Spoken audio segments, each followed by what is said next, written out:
বিট্টু, ওই বিট্টু, দরজাটা একটু খোল না। ওই বিট্টু, কিরে, খুব দরকার আছে রে, দরজাটা খোল। বারবার বিনোদের ঘরের কাঠের কালো দরজাটায় ধাক্কা দিতে দিতে কথাগুলো বলতে লাগলো জগন্নাথ মজুমদার। বাইরে এক নাগাড়ে বৃষ্টি পড়ে চলেছে, তার সাথে থেকে থেকে বাজ পড়ে চলেছে অবিরাম। শীতের রাতে এমন বৃষ্টি আর বাজ পড়ার শব্দ শুনতে কার ভালো লাগে। বাইরে দাঁড়িয়ে থেকে সেই বৃষ্টির ফোঁটাগুলো তীরের ফলার মতো এসে বিঁধছে জগন্নাথের গায়ে। বরফের চেয়েও কয়েক গুণ বেশি ঠান্ডা সেই বৃষ্টির ফোঁটা। কটা দিন মাত্র আগেই মানিকদার চায়ের দোকানে সন্ধ্যার আড্ডাতে বসে চা খেতে খেতে রেডিওতে খবরটা শুনেছিল হরিপুর গ্রামের অনেকেই।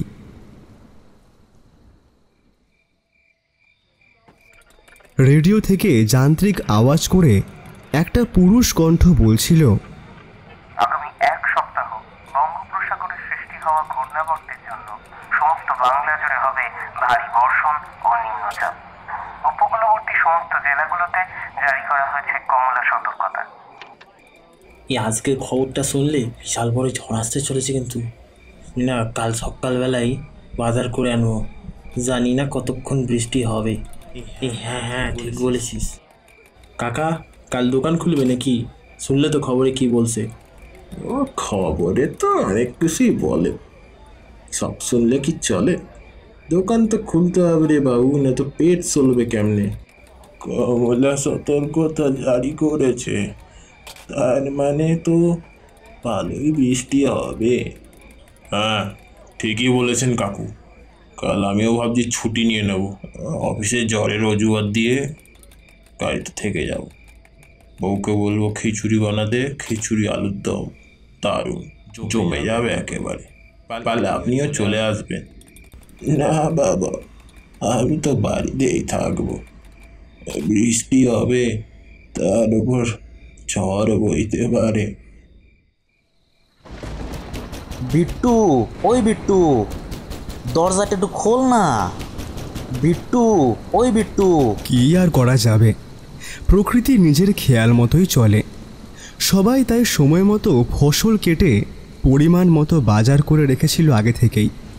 আজকে জগন্নাথেরও একটুও ইচ্ছে ছিল না এত রাতে এমন বৃষ্টি বাদলার মধ্যে হাতে লণ্ঠন নিয়ে ডাকতে আসার, কিন্তু অগত্যা উপায় না পেয়ে এই শীতের রাতে নরম আরামের লেপ ছেড়ে গায়ে একটা গামছা জড়িয়ে হাতে তার দাদুর বড় কালো ছাতাটা নিয়ে বেরোতে হলো তাকে।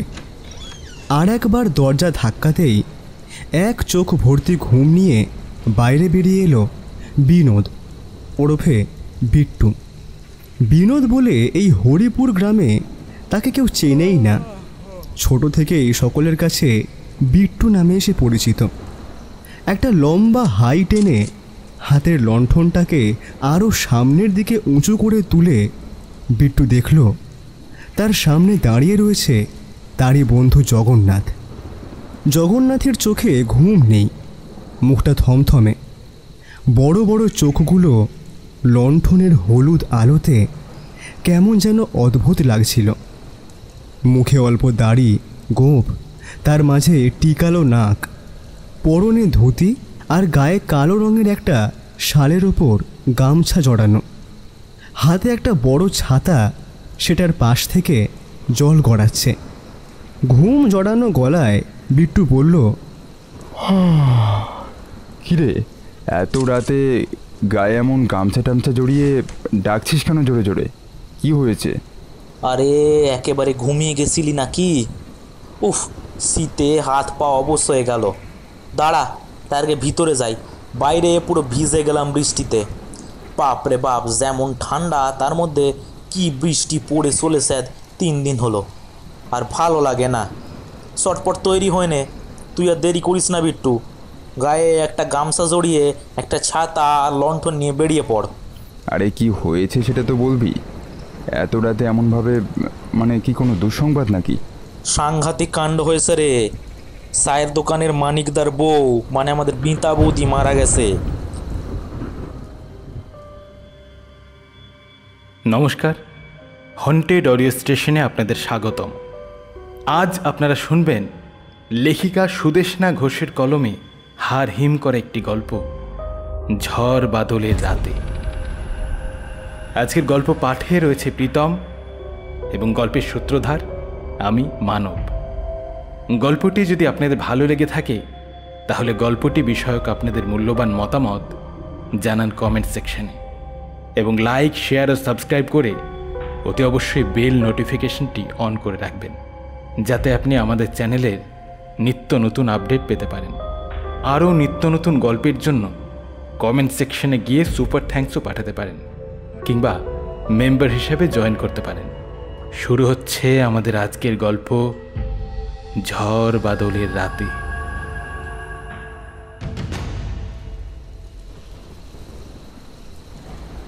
শুধু এমনি এমনি মারা যাওয়া নয়, মিতা বৌদি গলায় দড়ি দিয়েছে।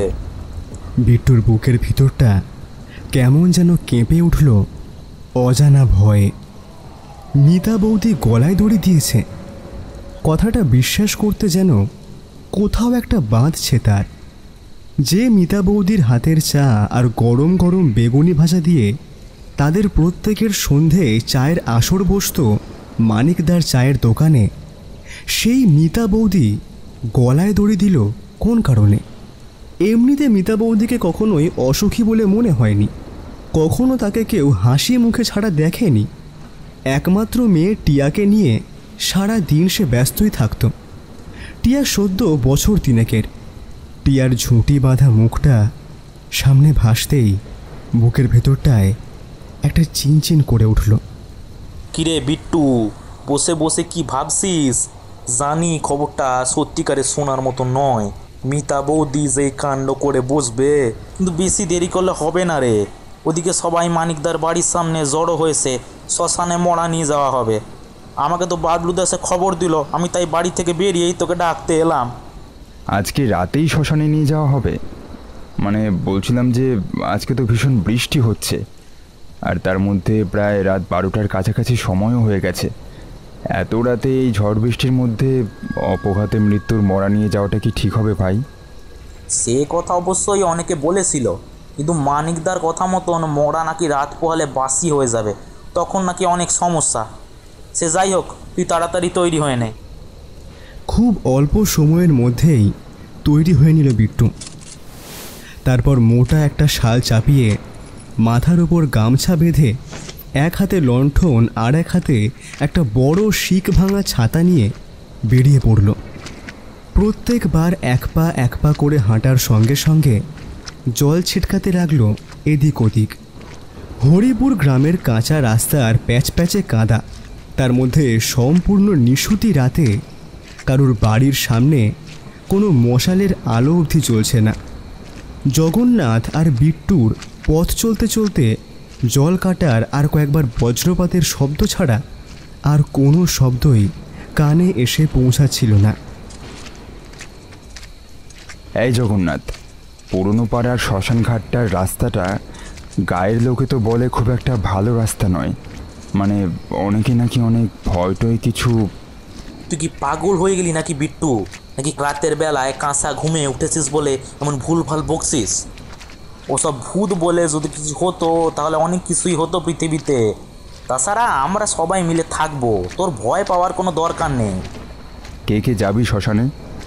এই বৃষ্টির মধ্যে শ্মশান যাওয়ার বেশি লোক পাওয়া যায় না। আমরা মানিকদার খুব কাছের বন্ধু, আমাদের যেতেই হবে। লণ্ঠনের আলো চারপাশের পরিবেশটাকে আরও বেশি নিকষ কালো করে তুলেছে। বৃষ্টির ছাট মাঝে মধ্যেই চোখে মুখে তীক্ষ্ণ ফলার মতো ছুটে এসে পড়ছে। মানিকদার বাড়ির কাছাকাছি আসতেই দূর থেকে কয়েকজনের উচ্চস্বরে কান্নার শব্দ কানে এলো। মানিকদার বাড়ি পৌঁছতেই দেখা গেল মিতা বৌদির বড় যা টিয়াকে কোলে নিয়ে অঝরে কেঁদে চলেছেন উচ্চস্বরে।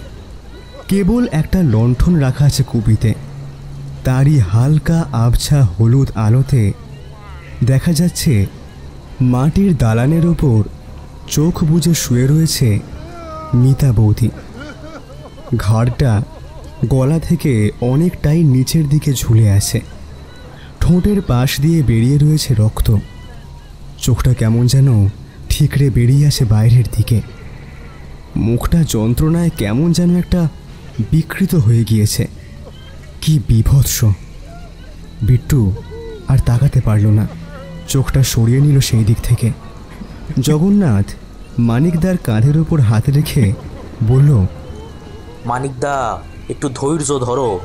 তোমার পরিস্থিতি বুঝতে পারছি আমি, কিন্তু টিয়ার দিকে তাকিয়ে তোমাকে শক্ত হতেই হবে মানিকদা। মানিকদা মাথায় হাত দিয়ে দালানের একপাশে বাঁশের খুঁটিতে হেলান দিয়ে বসে আছে। তার গায়ে মাঝে মাঝেই ছিটকে আসছে বৃষ্টির ছাট। আমি বিকেলবেলা একটুখানি মাছ ধরতে গেছিলাম, ফিরে এসে বেশ কয়েকবার বাইরে থেকে ডাকতে, যখন দরজা খুলল না, আমার বেশ চিন্তা হচ্ছিল। ও তো কখনো এরোর বাড়ি যায় না। বাইরে পুকুর ঘাটের দিকে বেশ কিছুক্ষণ খোঁজাখুঁজির পরে আমি বাড়ির বাগানে ঢুকতেই দেখি গাছের ডালের সঙ্গে গলায় ফাঁস দিয়ে। গ্রামের আরো বেশ কয়েকজন ছড়িয়ে ছিটিয়ে উপস্থিত রয়েছে সেখানে। হঠাৎ প্রচন্ড জোরে কাছে পিঠে কোথাও একটা বাজ পড়ল। তারই উৎপন্ন সাদা আলোতে মিতা বৌদির মুখের দিকে আরও একবার চোখ পড়ল বিট্টুর। মুখটা আরো বিভৎস হয়ে রয়েছে তার। প্রচণ্ড যন্ত্রণায় ছটফট করতে করতে মারা গেলে তার মুখ ঠিক এমনটাই ভয়ানক দেখতে হয়। রগগুলো ফুলে গেছে, মুখের পাশ দিয়ে গড়িয়ে পড়া রক্ত শুকিয়ে কালো হয়ে গেছে। কিন্তু পরক্ষণেই আবার একবার বিদ্যুৎ চমকে ওঠার আলোতে বিট্টু আবছাভাবে হলেও স্পষ্ট দেখতে পেল একটা কালো শীর্ণকায় মূর্তি একদম মিতা বৌদির মরার ওপরে ঝুঁকে বসে আছে সে। কি বিশ্রী চেহারা তার! চোখগুলো যেন ভাটার মতো জ্বলছে। শরীরের আর বাকি কোনো অঙ্গ প্রত্যঙ্গ স্পষ্টভাবে দেখা যাচ্ছে না, কেবল অবয়বটুকু ছাড়া। কিন্তু ও অমন করে বসে আছে কেন মরার উপরে? কে ওটা? সামান্য এইটুকু সময়ের জন্য অমন দৃশ্য দেখার পরে আবার সবটা অন্ধকারে ডুবে গেল। সাদা আলো নিভে যেতেই লণ্ঠনের আলো উঁচিয়ে অনেক করে খুঁজল সেই মূর্তিকে, কিন্তু না, সে কোথাও নেই। বিট্টুর গলাটা একটু শুকিয়ে গেল ভয়ে। লণ্ঠনের টিমটিমে আলো প্রত্যেকবার জোরে জোরে বাতাস বওয়ার সঙ্গে সঙ্গে বিশ্রী রকমভাবে কাঁপছে। বিট্টুর মাথা ঘোরাতে লাগলো, গা বমি দিতে লাগলো, কিন্তু তবুও মানিকদার জন্যই শ্মশানে যেতেই হবে। তার শ্রদ্ধা ভক্তির মিতা বৌদির এই অন্তিম যাত্রার সঙ্গ সে দেবে। জগন্নাথ আর বিট্টু দুইজনেই মরাটাকে তুলতে গিয়ে দেখতে পেল প্রচণ্ড ঠান্ডা সেই শরীরটা যেন বছরের পর বছর থেকে পড়ে আছে খোলা মাঠে। আর কি বীভৎস ভারী! বিট্টু মরাটাকে খাটিয়ায় তোলার সঙ্গে সঙ্গে আরও একবার দেখতে পেল সেই কালো শীর্ণকায় ছায়ামূর্তিটি এক লাফে উঠে গিয়ে বসল সেই খাটিয়ার উপরে। কাউকে কিছু বলতে চাইলেও কিচ্ছু বলতে পারল না বিট্টু। কেবল বুকের ভিতরে হাতুড়ি পিটতে লাগলো ভয়ে। জগন্নাথের মুখ দেখে মনে হলো সেও হয়তো কোনো কিছুতে প্রচণ্ড ভয় পেয়েছে, আর বিট্টুর মতোই কিছু বলতে পারছে না। বৃষ্টির বেগ আগের চেয়ে একটু কমলেও ফিসফিস করে বৃষ্টি পড়ে চলেছে অনবরত। মানিকের বাড়িতে বেশ কয়েকজন লোক থাকলেও হাতে গোনা মাত্র কয়েকজনই বের হলো শ্মশান যাওয়ার উদ্দেশ্যে। যাওয়ার আগে গ্রামের পুরোহিতবাবু শঙ্কর চক্রবর্তী মশাই বললেন, বলছি মরা নিয়ে যাবেন খুব সাবধানে। মানে এমন তিথিতে মরেছেন উনি যে দোষ পাওয়ার সম্ভাবনা প্রচুর। আর মানে মরা শ্মশানে পুড়িয়ে আসার পর আর ফিরে তাকাবেন না কিন্তু। আর বেরোলে এখনই মহাযাত্রার উদ্দেশ্যে বেরিয়ে পড়ুন। চতুষ্পদী দোষ লাগার সম্ভাবনা নয়তো আরও বেড়ে যাবে। রাধা মাধব, রাধা মাধব।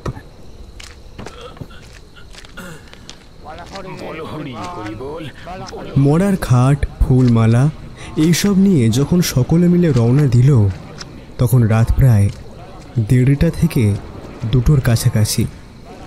বিট্টু, জগন্নাথ, মানিক, গ্রামের 2-3 জন লোক আর মিতা বৌদির ভাই এক মাথা লাল সিঁদুর আলতা পরে লাল শাড়িতে মুড়ে মরার খাটিয়ায় শুয়ে হেলে দুলে কাঁধে চেপে যেতে লাগলো মিতা বৌদি।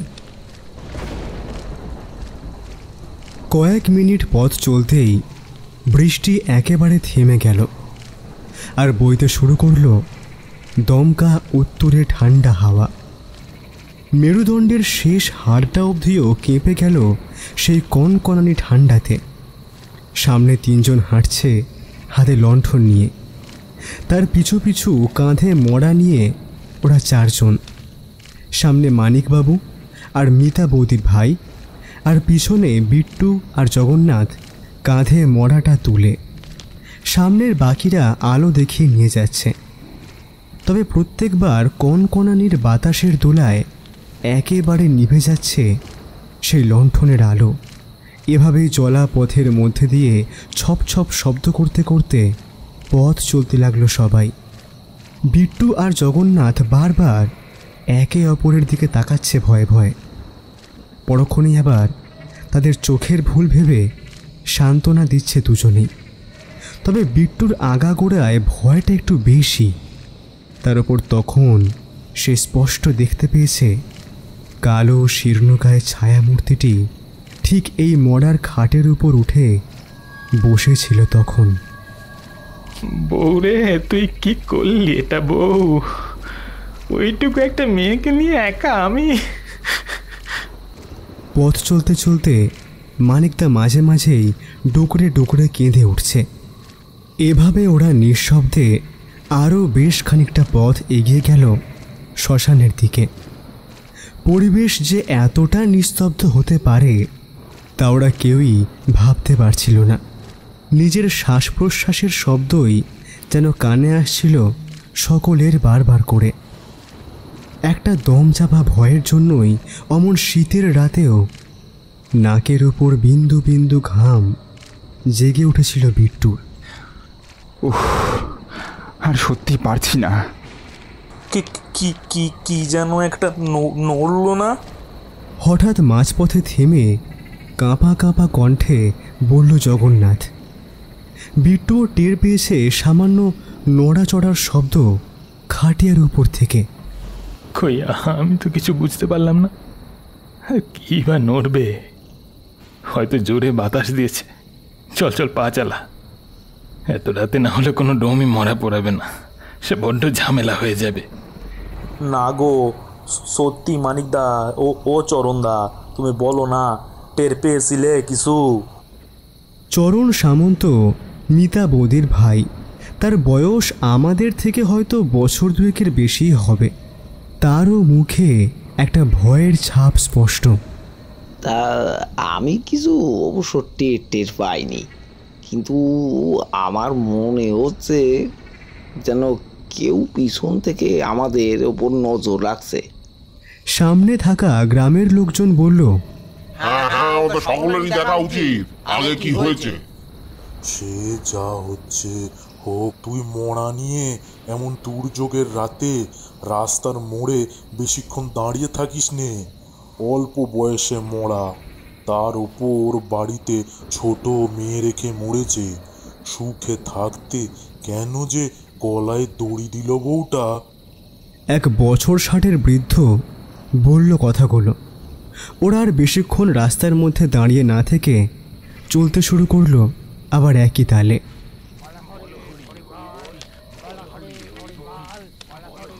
রাস্তা নিকষ কালো অমানিসার মতো অন্ধকার।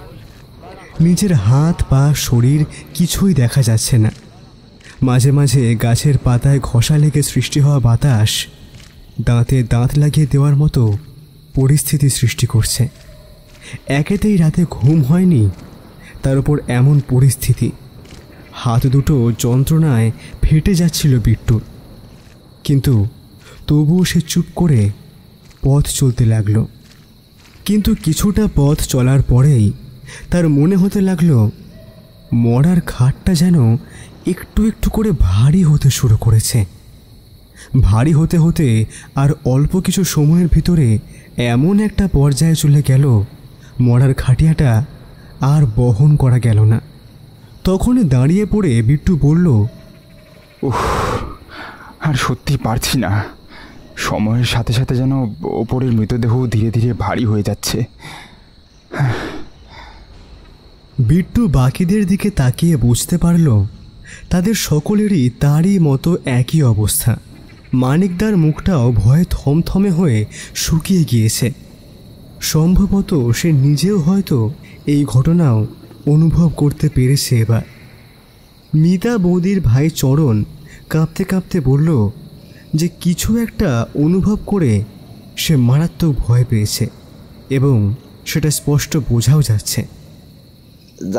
জামাইবাবু, দিদি, এত ভারী কি করে হয়ে গেল? না মানে আমরা হয়তো অনেকক্ষণ ধরে মরা বয়েছি বলে আমাদের প্রত্যেকের শরীর অল্প বিস্তর ক্লান্ত হয়ে পড়েছে।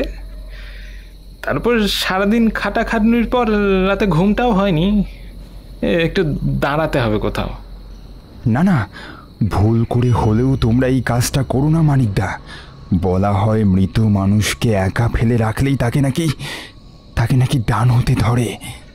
কষ্ট করে হলেও আমাদের এখন শ্মশানে যেতেই হবে, আর হয়তো বেশি দূরে নয় শ্মশান। একরকম লাফিয়ে উঠে কথাটা বলল বিট্টু।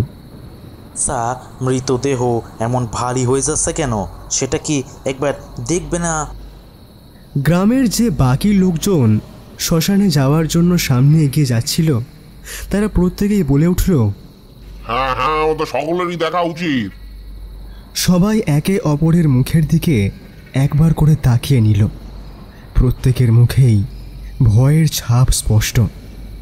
সকলের কথা শুনেই কাঁধ থেকে খাটিয়াটা সামান্য নামানো হলো।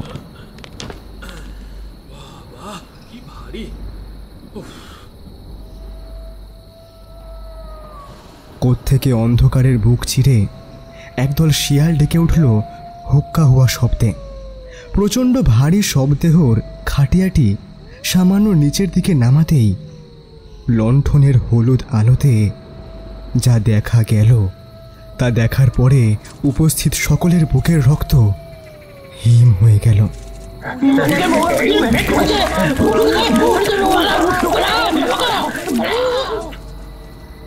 যে যেদিকে পারল যেমন ইচ্ছে দৌড় দিল। কেবল খাটের চারদিকে চারটে পায়া ধরে দাঁড়িয়ে রইল মানিকদা, চরণ, জগন্নাথ আর বিট্টু। তারা পাথরের মতো স্থির হয়ে দাঁড়িয়ে রইল আর দেখতে পেল মরার খাটিয়ার উপরে সোজা হয়ে উঠে বসে রয়েছে প্রায় ৩-৪ ঘন্টা আগে মারা যাওয়া মিতা বৌদি। তার চোখের মণি বলতে কিছুই নেই, কেবল সাদা অংশ ছাড়া, আর তার ঠোঁটের পাশ দিয়ে গড়িয়ে পড়ছে শুকনো কালো রক্ত। সেই বিভৎস সারা মুখে প্রচণ্ড হিংসার ছাপ, চোখগুলো ভাটার মতো জলজল করছে। মুখ দিয়ে গড়গড় করে একটা প্রচণ্ড রাগের শব্দ বের হচ্ছে তার। আর সেই পরিবেশে হিংস্র শিকারের সামনে অসহায়ের মতো লাগছিল ওদের চারজনকে। অথচ কেউই এক পাও নড়াচড়া করতে পারছে না। গলা ফাটিয়ে চিৎকার করতে চাইছে, কিন্তু না, শত চেষ্টা করলেও এক ফোঁটাও শব্দ বের হচ্ছে না গলা দিয়ে। মিতা বৌদির মৃত শরীরটা এবার ভীষণভাবে দুলে উঠল দুইবার দুই দিকে। কাঁথার মতো লম্বা কালো চুল খুলে গিয়ে এদিক ওদিক চারপাশে ছড়িয়ে ছিটিয়ে পড়ল, আর তাতে আরও ভয়াবহ রূপ প্রকট হলো তার।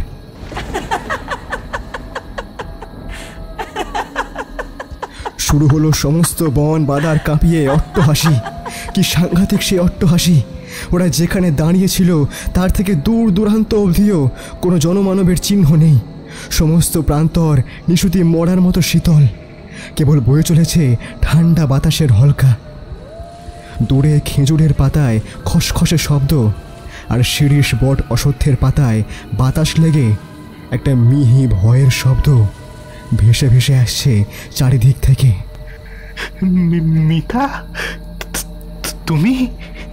কাঁপা কাঁপা গলায় বলল মানিক। তার সমস্ত শরীর থরথর করে কেঁপে চলেছে অনবরত। মানিক তার কথাটা শোনার পরেই সে অট্টহাসি বেড়ে গেল আরও 3 গুণ হারে।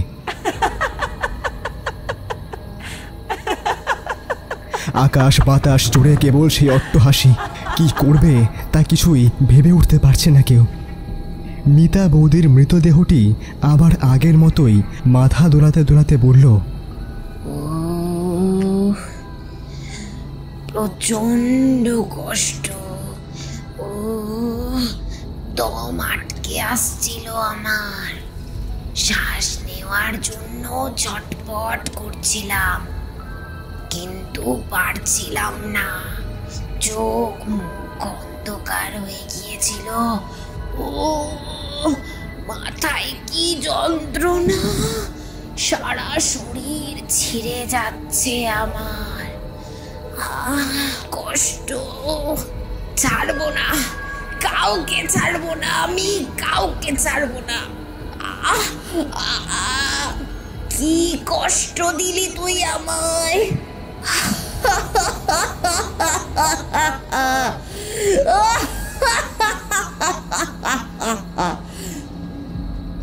ফ্যাঁস ফ্যাঁসে গলা, অথচ গলাটা শুনে অস্পষ্টভাবেও বোঝা গেল এটা মিতা বৌদির গলা। প্রচণ্ড কষ্টে দম নিতে নিতে সে বলছে কথাগুলো। কথাটা বলার সময় সে নিজের 2 হাতে নিজের গলায় বারবার হাত দিতে দিতে কথাগুলো বলল। মিতা বৌদির নজর মানিকদার দিকে নিক্ষিপ্ত। এইভাবে যে কতটা সময় পার হয়ে গেল তা কারোরই কোনো খেয়াল নেই। হঠাৎই প্রচণ্ড জোরে বেশ কয়েকবার বজ্রপাত হওয়ার পরেই শুরু হলো আবার বৃষ্টি। আর তখনই জেগে থাকা মিতা বৌদির মরাটা আবার আগের মতোই শুয়ে পড়ল খাটিয়ার উপর। হঠাৎ জগন্নাথ বলে উঠল, আমাদের নাম জপ করতে করতে শ্মশানের পথে চলতে হবে মানিকদা। রাম রাম রাম রাম রাম রাম রাম রাম। এতটুকু সময় নষ্ট করলে হবে না। মানিকদার মুখের অবস্থা দেখে মনে হলো জীবনে এত ভয় সে কখনো পায়নি। কোনো কথাই বলল না সে। কোনো মতে কাঁধের ওপর মরাটাকে তুলল সবাই। আশ্চর্যজনকভাবে সেই মরা আগের মতো ভারী আর নেই। মাত্র 2টো লণ্ঠনের আলো টিম টিম করে চলছে, তবে সেটাও নিভে যাওয়ার মুখে। আলো দুটো তো প্রায় নিভে যাওয়ার মুখে। তাহলে বিট্টুর অনেকক্ষণ পর গলা দিয়ে স্বর বেরোলো, খাটের মাঝে যে সামান্য অংশটা বেরিয়ে আছে ওখানেই লণ্ঠনটা ঝুলিয়ে নিলে হবে। হ্যাঁ হ্যাঁ, তাই কর বিট্টু। কিন্তু যেখানে বাঘের ভয় সেখানেই বিপদ হয়। একটা লণ্ঠনকে সেই বের হয়ে আসা কাঠের শক্ত অংশে রাখতে গিয়ে দমকা বাতাসে নিভে গেল সেই শেষ ভরসার আলোটাও। মুহূর্তে চারপাশ ছেয়ে গেল ঘন কালো অন্ধকারে। শিরশিরে সেই বাতাস কাঁপিয়ে দিয়ে গেল সমস্ত শরীর। এবার কি হবে? সব তো অন্ধকার। সকলে যতটা না ভয় পাচ্ছিল এতক্ষণ, এবার অন্ধকারে সেই ভয় আরও 3 গুণ বেড়ে গেল। নিজের হাতটাও দেখা যাচ্ছে না ভালো করে। মুষলধারে শীতের রাতে বৃষ্টি আর মাঝে মাঝে বিদ্যুৎ চমকানোর সাদা আলোয় চারপাশটা আলোকিত হয়ে যাচ্ছে। সবাই জড়বস্তুর মতো দাঁড়িয়ে রইল। অমন শীতের রাতেও বিন্দু বিন্দু ঘাম ফুটে উঠেছে সকলের। আর বেশি রাস্তা তো নয় মানিকদা, সামান্য পথ। চলো, পা চালিয়ে যাই, সোজা রাস্তা তো। কিন্তু সামনে তো পুরনো পাড়ার মাঠটা পড়বে, তারপর তো শ্মশান। কিন্তু এখন আমাদের সামনে যা পরিস্থিতি সেটার মোকাবেলা করতে হবে। কিন্তু করার কিছু নেই বিট্টু, আমরা এখন ভয়ানক বিপদের মধ্যে রয়েছি। শ্মশানের ধারে গেলে হয়তো কোনো ডোমের সঙ্গে দেখা পেলেও পেতে পারি। তখন হয়তো কিছুমাত্র বাঁচার আশা দেখা গেলেও যেতে পারে। মানিক তখনের পর থেকে এখনো অবধি একটাও কথা বলেনি। মানিকদা, কিছু বলো। কি গো মানিকদা, তুমি তো একটাও কথা বলছো না। মানিক তার গলা দিয়ে কেবল গোঁ গোঁ করে কয়েকটা শব্দ ছাড়া আর কিছুই বেরিয়ে এলো না। প্রচণ্ড কষ্টে এসে যেন উত্তর দিতে না পেরে কেবল গোঁ গোঁ শব্দ করে চিৎকার করছে। জামাইবাবু, কি হলো তোমার? কারোর কাছে দেশলাই কাঠি নেই? ইয়ে আগে আমার কাছে হতে পারে, কিন্তু ওই তার আগে খাটিয়াটাকে সামান্য নিচের দিকে নামাতে হবে। যেমন বলা তেমন কাজ। খাটিয়াটাকে নিচে রাখতেই ভিজে ধুতির কোচ থেকে দেশলাই বের করে বেশ কয়েকটা কাঠি ঠুকে ঠুকে ফেলে দেওয়ার পরে অনেক কষ্টে অবশেষে একটি কাঠি কোনো মতে জ্বালাতে পারল চরণ। চোখের সামনে এসে দেশলাইয়ের আলো উঁচু করে দেখতেই ছিটকে যাওয়ার মতো দৃশ্য দেখতে পেলাম সকলে। এত ভয়ানক দৃশ্য তার আগে জীবনে কখনো দেখেনি কেউ। মানিকদা বাদে বাকি তিনজন দেখতে পেল মানিকদার পিঠের ওপর চড়ে বসেছে মিতা বৌদির মৃত শরীরটা, আর দুই হাত দিয়ে চেপে ধরে রয়েছে মানিকদার গলাটা। একবার মানিকদা এদিক ওদিক মাথা ঘোরালেই ঘাড়টা মুটকে দেবে যেন। মানিকদা আড়ষ্ট হয়ে রয়েছে একভাবে, আর মিতা বৌদির চেহারাটায় প্রতি মুহূর্তে মুহূর্তে ভয়ঙ্করতা আরও বৃদ্ধি পাচ্ছে। সমস্ত শরীর ফ্যাকাশে, চোখের ভিতর মণিহীন, জিভটা এক হাত বেরিয়ে রয়েছে বাইরে, আর সেটা দিয়ে অনবরত ঝরে পড়েছে রক্ত মিশ্রিত লালা। আর কিছু দেখার সুযোগ হয় না, তার আগেই নিভে যায় দেশলাইটি। আর কারোর জ্বালিয়ে দেখার সাহসও হয় না দেশলাই। সকলে এক একটা পাথরের মতো দাঁড়িয়ে ভিজতে থাকে বৃষ্টিতে। হঠাৎ শুরু হয় সে আগেকার মতোই অট্টহাসি, এবার আগের চেয়েও বেশ কিছুক্ষণ বেশি, আর বিশ্রী ফ্যাকাশে গলায় মিতা বৌদির আর্তনাদ। কাউকে ছাড়বো না আমি, কাউকে ছাড়বো না। কি কষ্ট দিলি তুই আমায়।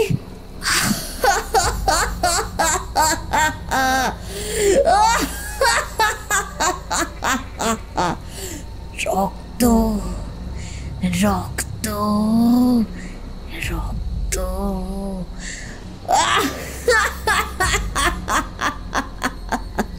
কেন মারলি আমায়? কেন?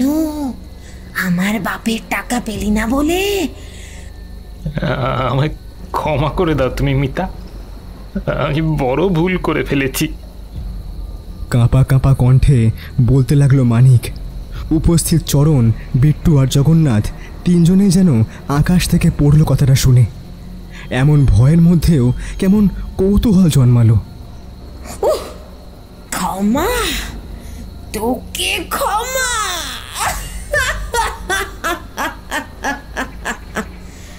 যতটা কষ্ট তুই আমায় দিয়েছিস ঠিক ততটা কষ্ট পাবি তুই। আমার বাচ্চাকে আমার থেকে দূরে সরিয়ে নিবি তুই, দূরে।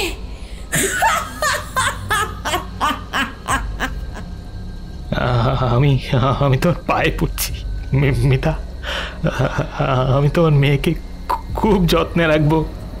কখনোই তোমার বাবাকে আমি আর জ্বালাতন করতে যাব না।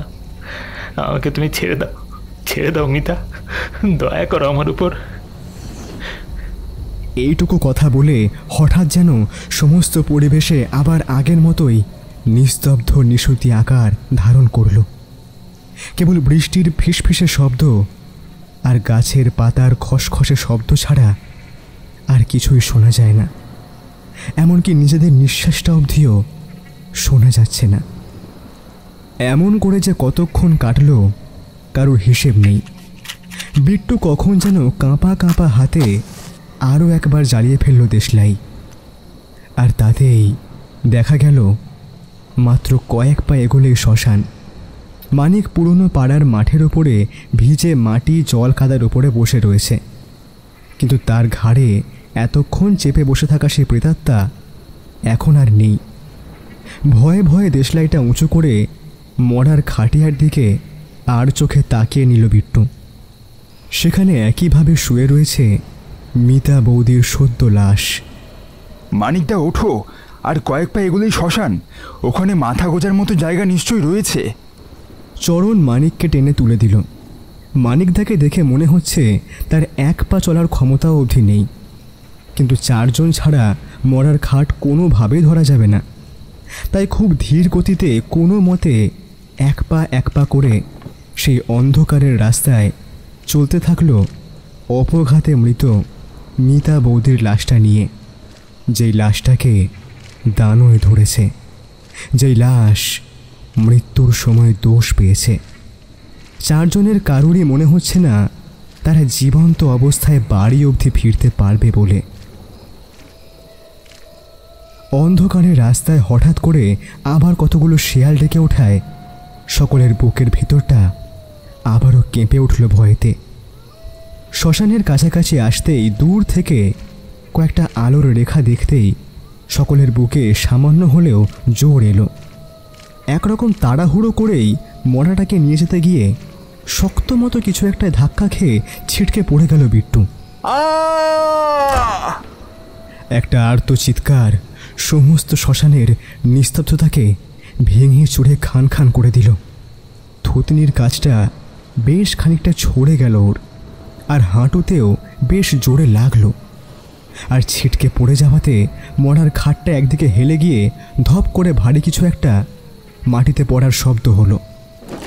আরে বিটুদা, কি হলো? আরে পড়ে গেলে কি করে? সম্ভবত ওদের পড়ে যাওয়ার এবং কথাবার্তার আওয়াজ শুনেই দুজন লোক হ্যারিকেন হাতে মাথায় গামছা দিয়ে এগিয়ে এলো। তাদের হ্যারিকেনের আবছা আলোতে দেখতে পেল বিট্টু সে পড়ে রয়েছে শ্মশানের একদম প্রবেশ পথেই, আর ওর চারপাশে ছড়িয়ে ছিটিয়ে আছে ছেঁড়া কাপড়ের টুকরো, ভাঙা হাঁড়ি কলসি, কিছু ছাই আর কয়েকটা হাড়ের টুকরো, যেগুলো কোনো মানুষেরই হাড়। আর ওর থুতনির ঠিক পাশে পড়ে রয়েছে একটা মৃত মানুষের মাথার খুলি। সম্ভবত খুলিটি কোনো বাচ্চার, অন্তত খুলির আকার দেখে সেটাই ঠাউর করা যায়। প্রচণ্ড ব্যথা নিয়েও আর শুয়ে থাকতে পারল না বিট্টু, শটান হয়ে উঠে পড়ল। আগন্তুক দুজন লোকের মধ্যে থেকে একজন বলে উঠল, বৃষ্টির জল কাদায় বোধ হয় মাটি আলগা হয়ে উঠে এসছে কোনো বাচ্চার খুলি। আসলে বছর পাঁচেকের নিচে কোনো বাচ্চার মৃত্যু হলে তাকে তো আর পুরানো হয় না, এই শ্মশানের মাটির সামনেই মাটিতে পুঁতে দেওয়া হয়, তারই কঙ্কাল হয়তো। লোকটি তার কথাটা সম্পূর্ণ করতে পারল না, তার আগেই ওয়াক ওয়াক শব্দ তুলল বিট্টু বেশ কয়েকবার। উপস্থিত লোকগুলোর চেহারা এবং পোশাক দেখে বোঝা যাচ্ছে তারা এই শ্মশানের ডোম, অর্থাৎ এরাই মৃতদেহের সমস্ত কাজকর্ম করে থাকে এবং তার পরকাল প্রাপ্তির সুব্যবস্থা করে। আমাদের একজন লাশ রয়েছে, তাকে পোড়াতে হবে। কোথায় লাশ আপনাদের? ওই তো খাটিয়ার ভিতর। কোথায়? খাটিয়ার মধ্যে তো কোনো লাশ নেই। না না, ওই বিটুদার পড়ে যাওয়ার সঙ্গে সঙ্গে একটা শব্দ পেয়েছি আমি, বোধহয় ওই আশেপাশে পড়ে গেছে সিটকে। সকলের মেরুদণ্ড বরাবর একটা ঠান্ডা হিমেল স্রোত বয়ে যায় চরণের কথাটা শুনে। হ্যারিকেন উঁচু করে চারপাশ খোঁজাখুঁজি করতে দেখা যায় তাদের থেকে বেশ খানিকটা এগিয়ে গিয়ে মাটিতে উপুড় হয়ে পড়ে রয়েছে মিতা বৌদির মৃতদেহটি। তার লাল শাড়ি, এলোমেলো চুলের রাশি, মুখে হাতে পায়ে লেগে রয়েছে শ্মশানের ছাই কাদা এইসব। বলছি আমরা তো দাঁড়িয়ে রয়েছি এখানে, যদি লাশ পড়েও যায় তাহলে পড়বে আশেপাশের কোথাও, কিন্তু ওখানে। উপস্থিত দুইজন ডোম, যাদের একজনের নাম কালুয়া এবং অন্যজনের নাম ছোটন, সম্ভবত উচ্চতায় সামান্য খাটো হওয়ার কারণেই তার এমন নাম। কালুয়া নামের লোকটি মিতা বৌদির মৃতদেহটিকে খাটিয়ার ওপর তুলতে গিয়েই ভয় ছিটকে আসে আরও 2-3 পা। তার চোখে মুখে আতঙ্কের ছাপ স্পষ্ট দেখা গেল সেই টিমটিমে আলোতেও। আপনি আপনি ঠিক আছেন তো? ও মরা যে সে মরা নয়, মানুষ মরলে তাকে ছুঁয়ে বসে থাকতে হয়, নিলে তাকে ওকে দানা তো ধরেছে। ওর শরীরে এখন প্রচন্ড শক্তি, চাইলে আমাদের প্রত্যেককেই মেরে ফেলতে পারবে। না রে ছোটন, না, ও এখনই মরতে চায়নি। ওর বাঁচার অনেক ইচ্ছে ছিল, ওকে জোর করে মেরে ফেলা হয়েছে। ওর ভিতরে প্রচন্ড প্রতিশোধের আগুন জ্বলছে, সেটা আমি ওকে একবার ছুঁয়েই বুঝতে পেরেছি। কালুয়া তারপরে ওদের চারজনের দিকে তাকিয়ে জিজ্ঞেস করলো, কি করে মারা গিয়েছেন উনি? সাধারণভাবে তো মৃত্যু হয়নি নিশ্চয়ই? গলায় দড়ি। জগন্নাথের মুখের কথা কেড়ে নিয়ে মানিক বলতে থাকে, না রে জগন্নাথ, না, সব দোষ আমার রে, সমস্ত দোষ আমার। মিতা গলায় দড়ি দিয়ে মরেনি, হয়তো আমিও আর বেশিক্ষণ বাঁচব না। ও হয়তো আমায় টেনে নিয়ে যাবে ওর নিজের কাছে। ওর সাথে আমি যা বড় অন্যায় করেছি, সেই অন্যায়ের কোনো ক্ষমা হয় না। কিন্তু যতক্ষণ দেহে প্রাণ রয়েছে, আমি তোদের সকলের সামনে বলে যাব আমার কুকর্মের কথা। তারপর তোরাই এর বিচার করবি যে আমি ক্ষমা পাওয়ার যোগ্য কিনা। মিতা সত্যি বাঁচতে চেয়েছিল, ওর মেয়েকে নিয়ে অনেক খুশি থাকতে চেয়েছিল, কিন্তু আমি ওকে খুশি থাকতে দিইনি। চরণ, জগন্নাথ, বিট্টু, এতদিন তোদের সামনে তোদের মানিকদার যে চেহারাটা দেখেছিলি, আজকে সেই চেহারাটা পুরো পাল্টে যাবে মানিকদার। এখন আমি যা বলতে শুরু করব, তা শুনে সত্যি তোদের মনে হবে মানিকদা সত্যি একটা জঘন্য নোংরা লোক। কয়েকদিন ধরে তোদের বৌদির মুখ থেকে হাসি চলে গেছিল, সেটা তোরা হয়তো খেয়াল করতে পেরেছিলি। সারাদিন টিয়াকে নিয়ে ভুলে থাকতো। টিয়া ছিল ওর বেঁচে থাকার একমাত্র সঙ্গী। আমি স্বামী হিসাবে তো কিছুই করতে পারলাম না, থাক সে কথা আর নাই বা বললাম। তবে এতদিন অনেক মিথ্যা কথা বলেছি রে জগন্নাথ, বিট্টু।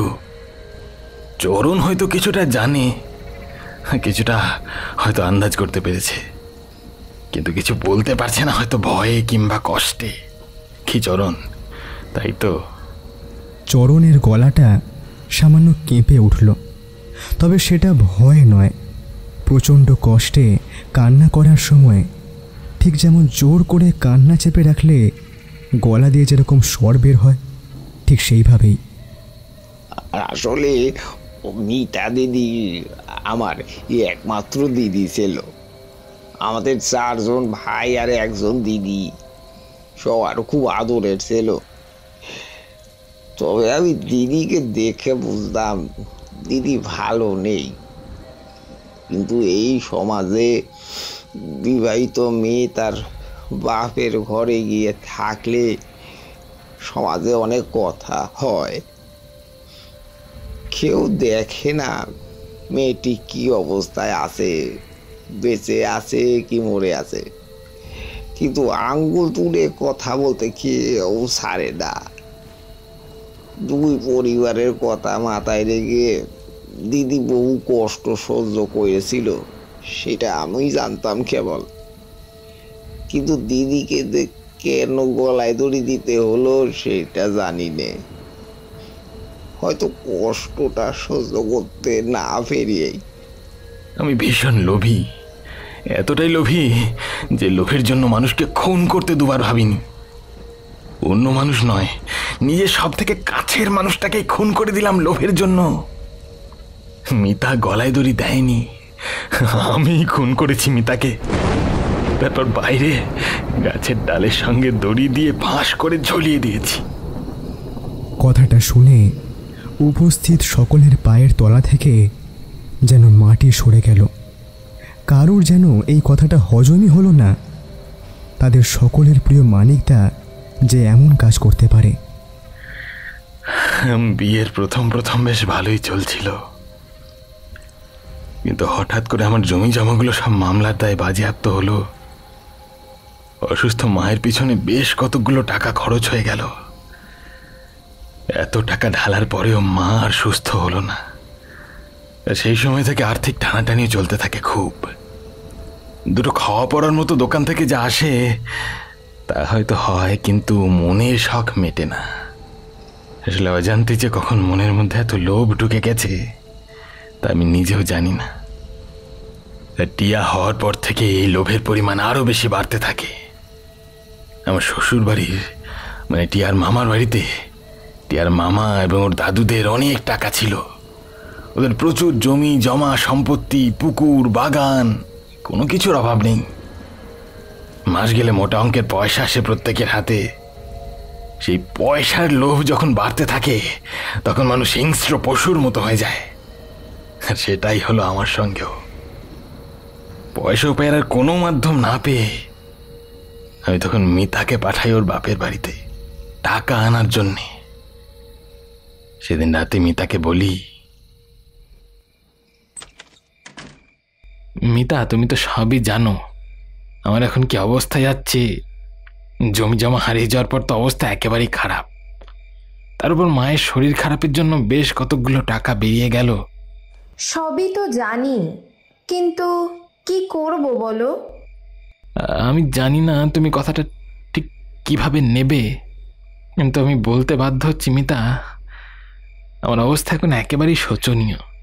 আমি তোমার স্ত্রী, তোমার সমস্ত রকম বিপদে আমি তোমার পাশে থাকব, তুমি চিন্তা করো না। তোমার বাবা ভাইদের কাছে তো টাকা পয়সার কোনো অভাব নেই।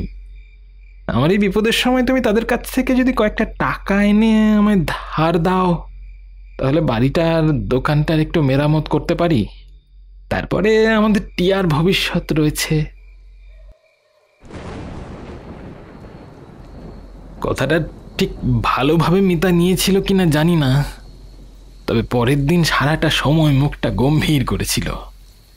কিন্তু কিছুদিন পরে দেখলাম বাপের বাড়ি গিয়ে বেশ কতগুলো টাকা এনে দিল। হয়তো ওটাই আমার কাল হয়েছিল। সেই টাকাগুলো নিয়ে আসায় আমার লোভ এরপর থেকে ক্রমান্বয়ে বাড়তে থাকে। প্রায় প্রত্যেক মাসে মাসেই আমি মিতাকে বাপের বাড়ি পাঠাতে শুরু করি টাকা নিয়ে আসার জন্য। মোটা অঙ্কের টাকা না নিয়ে আসায় মারধর শুরু করি। ও বাপের বাড়ি যেতে না চাইলে জোর করে ওকে পাঠানোর চেষ্টা করি। কতদিন ওকে ঠিকভাবে খেতে দিইনি। মেয়েটা সারাদিন কষ্টে কষ্টে ভিতরে শেষ হয়ে যাচ্ছিল, কিন্তু আমি কখনো তার স্বামী হয়ে সেটা বোঝার চেষ্টা করিনি। চোখে তখন আমার কোন মোহ লেগেছিল পয়সার। ধীরে ধীরে আমাদের মধ্যে দূরত্ব বাড়তে লাগলো। তবু মিতা সমস্ত কিছু মুখ বুজে সহ্য করে একভাবেই আমায় সাহায্য করছিল, দোকানের কাজেও ঘরের কাজেও। ওর মুখে টু শব্দটি অবধি ছিল না। গ্রামের কোনো মেয়ে বউকে এসব বিষয়ে কোনো গল্প করেনি।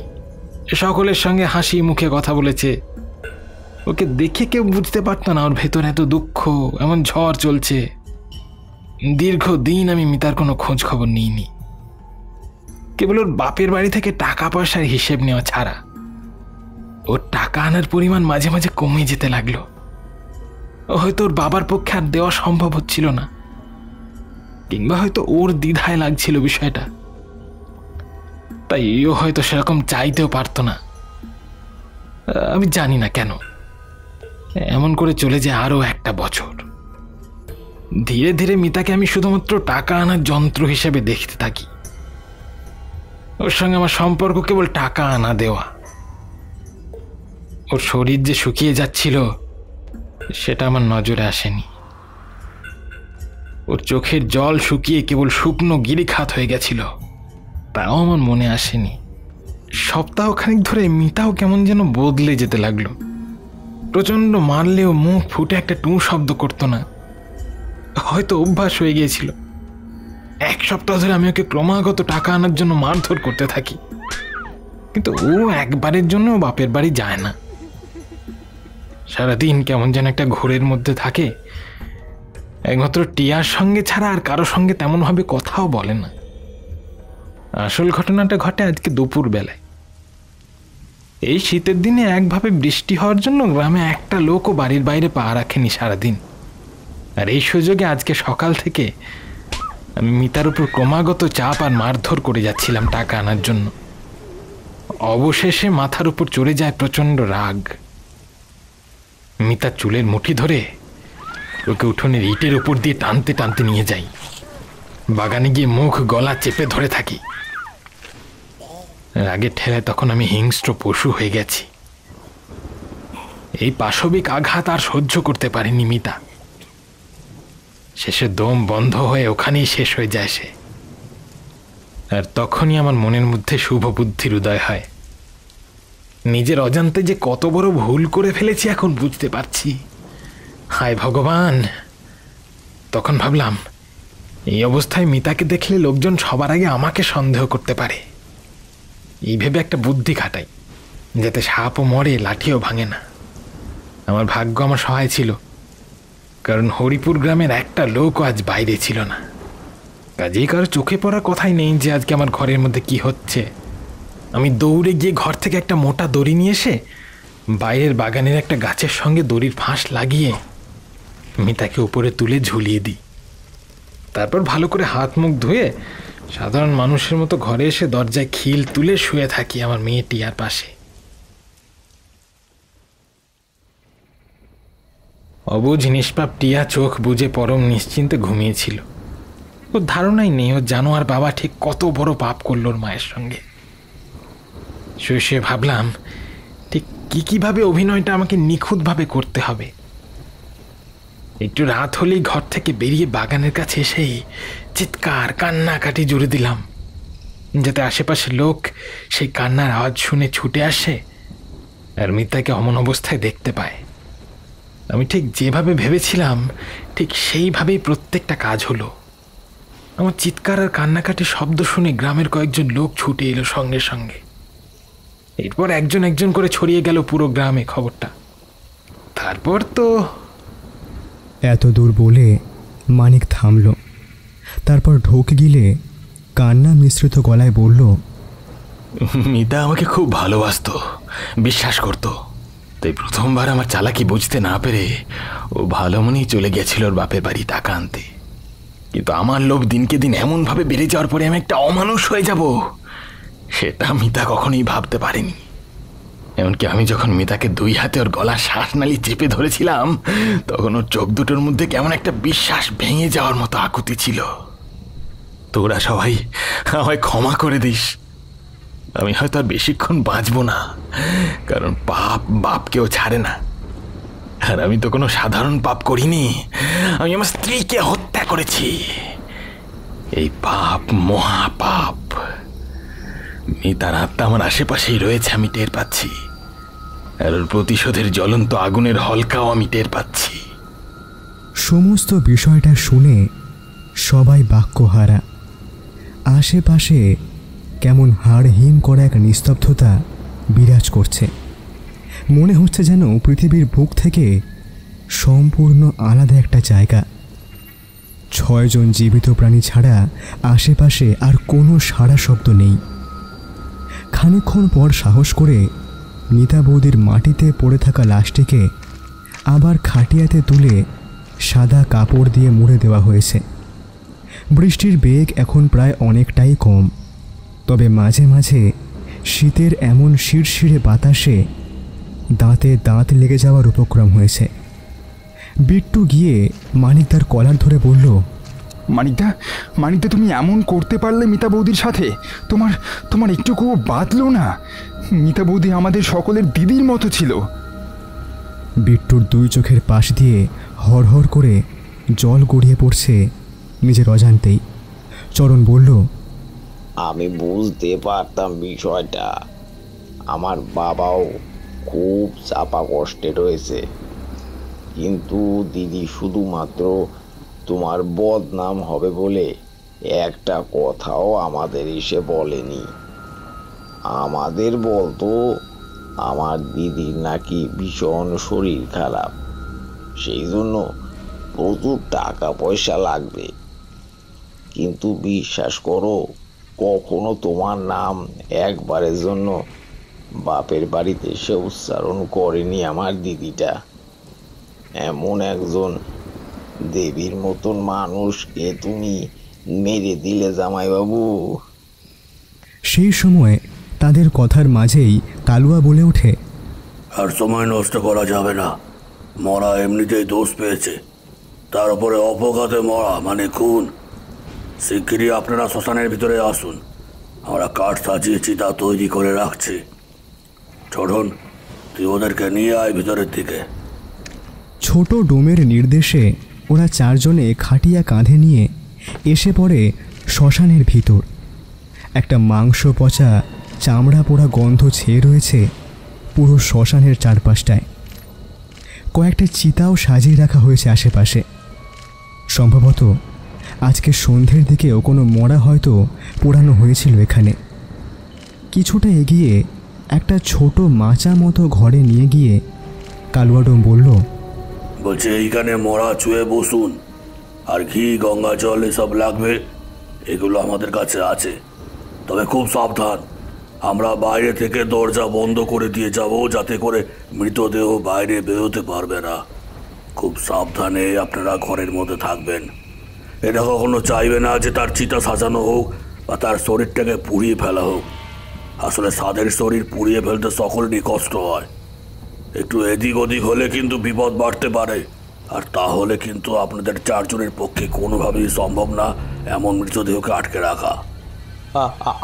আমাদের ঘরে আটকে থাকতে হবে? আপনারা যখন খাট ধরে এসেছেন তাহলে আপনাদের থাকতে হবে এখানে। ভয় পাবেন না, মনে জোর রাখুন। বলেই কালুয়া আর ছোটন একটা টিমে লণ্ঠনকে সেই ঘরের মধ্যে রেখে বাইরে থেকে দরজা টেনে চলে গেল। ঘরের মধ্যে জড়বস্তুর মতো বসে রয়েছে চারজন। কারুরই মনের অবস্থা ভালো নয়। হঠাৎ সাদা কাপড় ছেড়ে আস্তে আস্তে উঠে বসল মিতা বৌদির মরাটা। সময়ের সাথে সাথে রূপ পাল্টে আরও বেশি ভয়ানক দেখাচ্ছে এখন তার শরীরটাকে। হঠাৎ লণ্ঠনের মৃদু হলুদ আলোতে ঘরে উপস্থিত চারজনে দেখতে পেল সেই মৃতদেহটি সেই ঘরের ছাদের উপর একটা বাঁশের সাথে উল্টো হয়ে ঝুলছে, আর চুলগুলো নিচের দিকে করা। মুখ দিয়ে অনবরত রক্ত মিশ্রিত লালা পড়েই চলেছে। কাউকে ছাড়বো না আমি, কাউকে ছাড়বো না।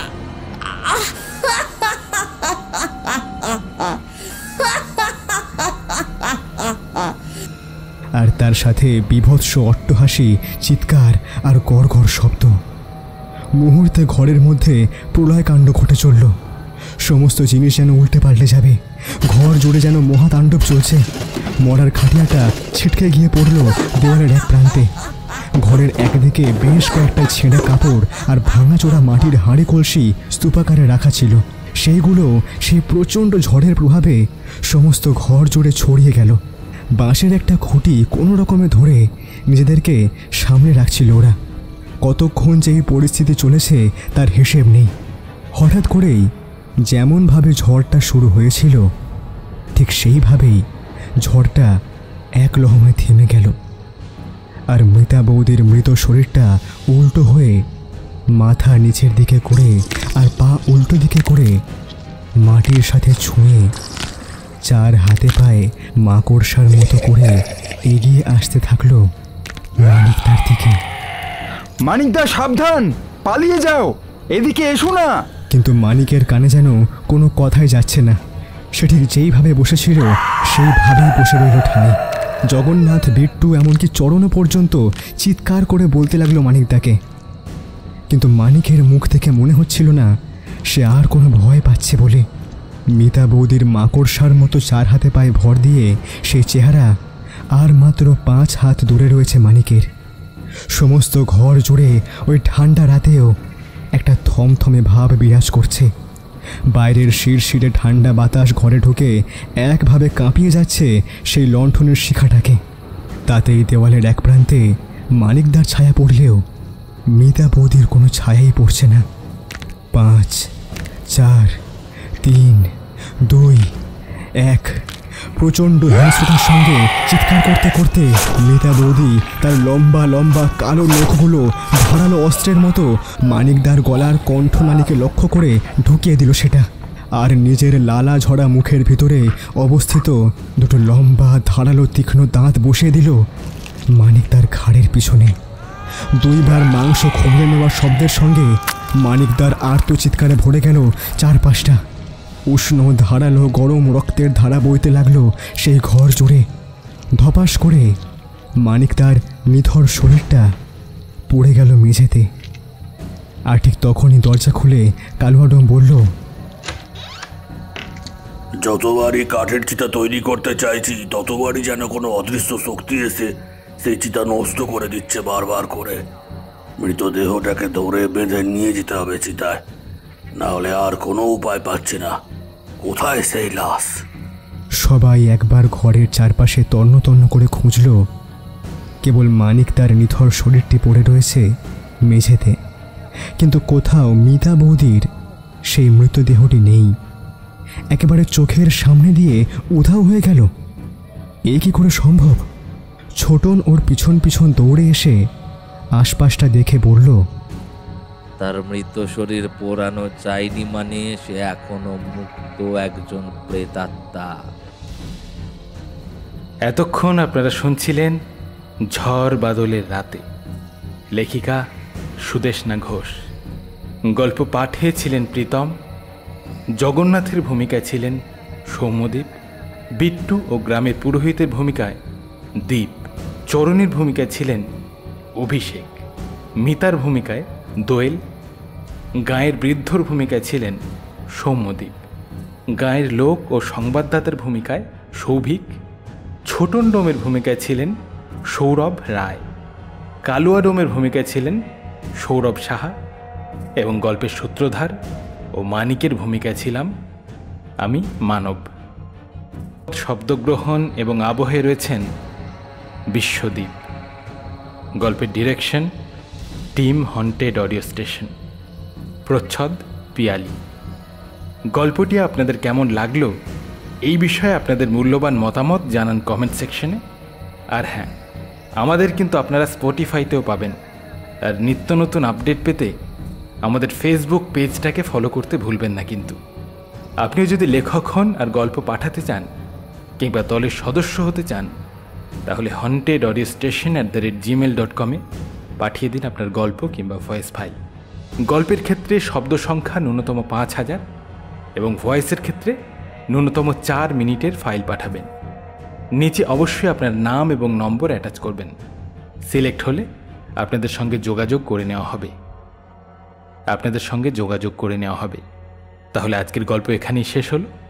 আবারও দেখা হবে নতুন আরেকটি গল্পের সঙ্গে। সবাই ভালো থাকবেন, সুস্থ থাকবেন। ধন্যবাদ।